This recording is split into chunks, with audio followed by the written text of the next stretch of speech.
You will find beautiful messages that will make you reflect on the importance of God's presence in our lives. Why don't the envious move forward? Because the envious person lives looking at other people's backyards.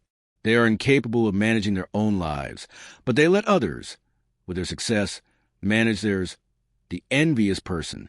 In fact, what are they? An extremely unhappy person. They cannot live their own life because they want someone else's life.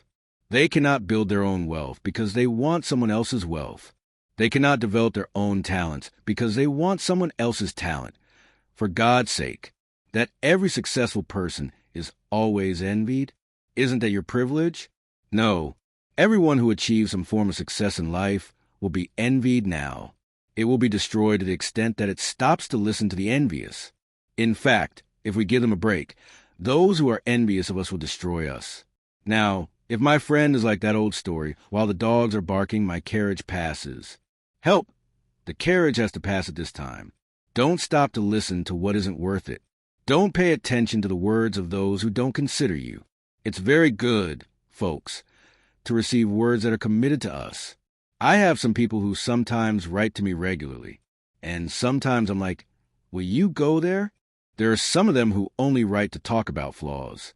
In the last 56.5 years, I haven't found a word like that, he says. Look, that was fine, not always highlighting a flaw. I don't want that for my life. I will only accept fraternal correction from those who know how to express what they say in a caring way and who don't make their conduct excessively corrective. I don't need that. I'm mature enough to know the path I want to take. Now, my close friends have corrected me just right. I don't want to give in to someone I just know, someone in authority, who keeps correcting me every day.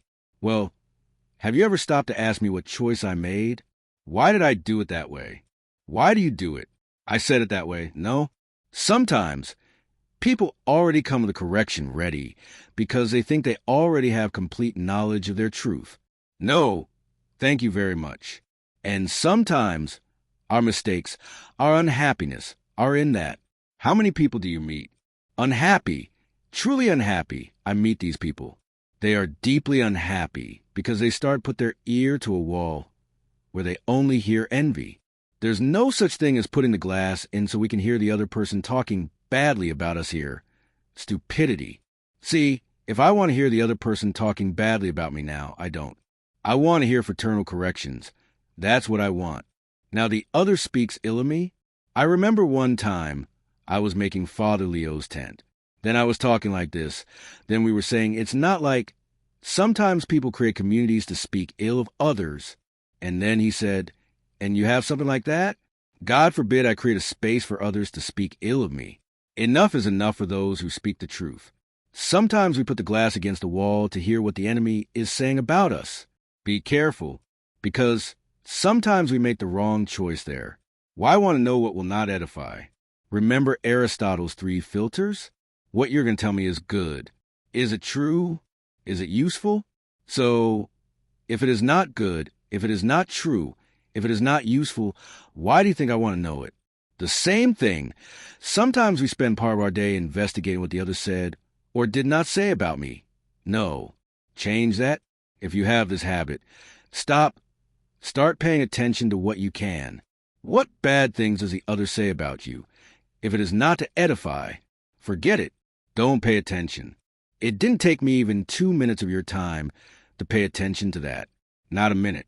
I say again, the correction that is worthwhile is the one that is in the process of commitment. Another knows me. Another knows who I am. And he has a word to edify me, even if it's a correction. Even if it's to draw my attention to a detail that needs to change and that I wasn't noticing. My people, we can make this comparison very beautifully. Who speaks from the other side? Evil for us and all the time wants to put us in sadness and despair. It's the devil. And the devil uses people to do this to us. How many people give up in life precisely because they've given back to the devil? But it's not the horned devil. It's the devil who walks among us, who wears a skirt, who wears the same clothes as us, who smiles the same way as us, who seems to be your friend, but is not. So we have to neutralize the power of the devil. We can if within your work you have someone who speaks ill of you. Start neutralizing them. You know how. The worst way to care for enemies is to be their enemy too. The worst way to cultivate them? Right? Every day. There's no solution to that. If you want to neutralize your enemy's power, treat them well. Is that the best way? If you maintain the necessary distance because they're your enemy, fine, you have the right to say you won't be part of my life. But treat them well whenever you have the opportunity. It's one. What you have to do, God wins. God wins at this time. When I treat others with indifference instead of us, when we treat them with aggression instead of us, we change the rules. And sometimes we win people over this way. My friends, many enemies are nurtured because we lack the courage to challenge them. Myself, how many people who call themselves my enemies, and the moment I treated them as if they were my friends, did they become embarrassed?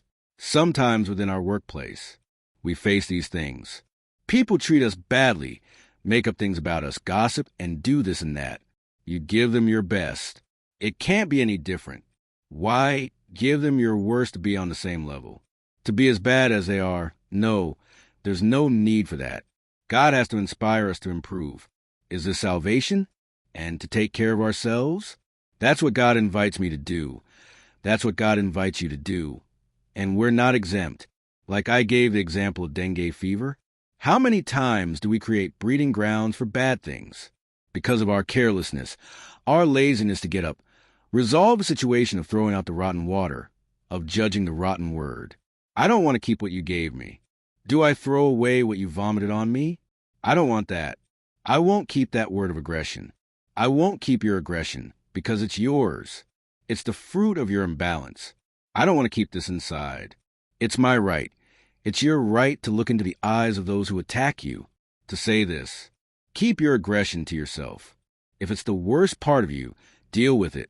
I don't have the obligation to bring the worst part into myself, so much so that you're throwing it away. If it were good, would you keep it?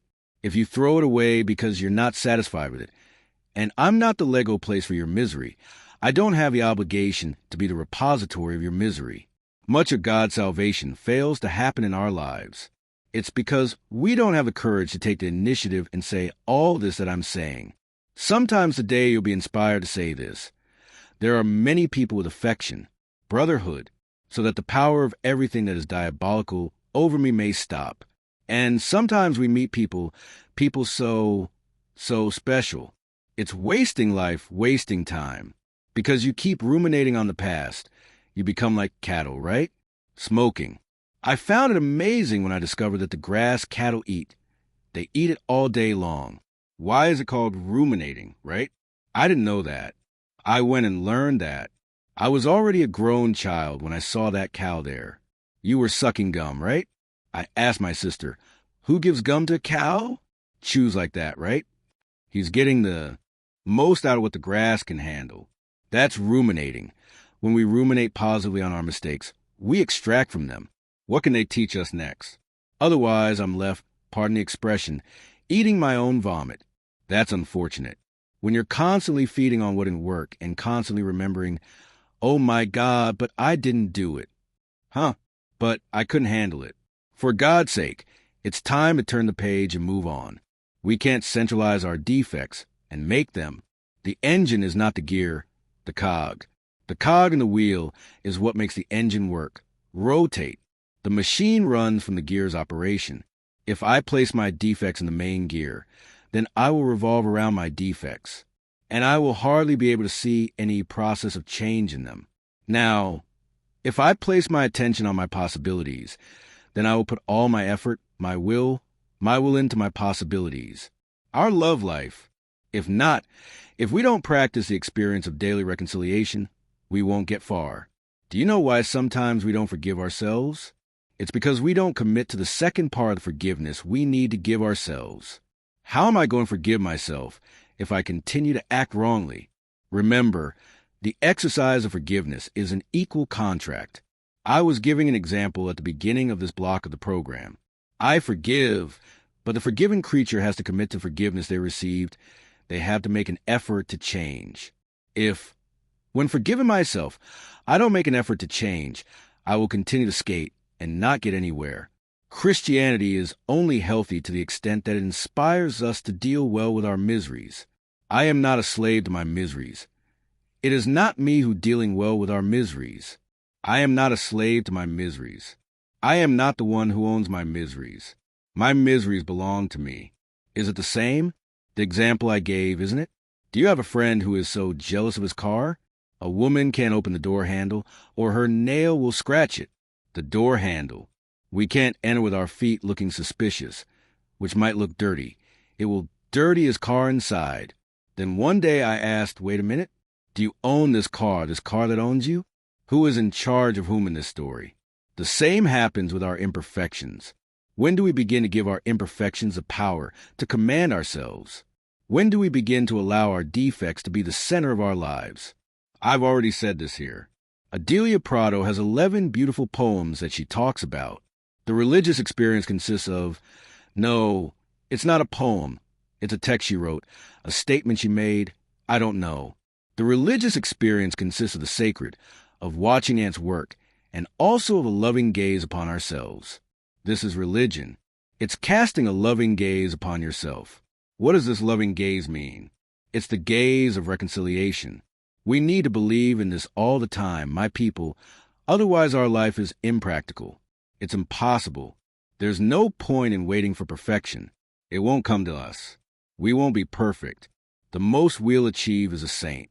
To be a saint is to reconcile your imperfections with yourself. You begin to work on them so that they become virtues. A good saint is one who has turned his sins into a great virtue. Thank you for your company. Thank you for the opportunity to be with you. I ask God to bless us and pour out his grace upon me, upon you, upon your home, upon your family. May the protection of heaven bless us. He who is Father, Son, Holy Spirit. Amen.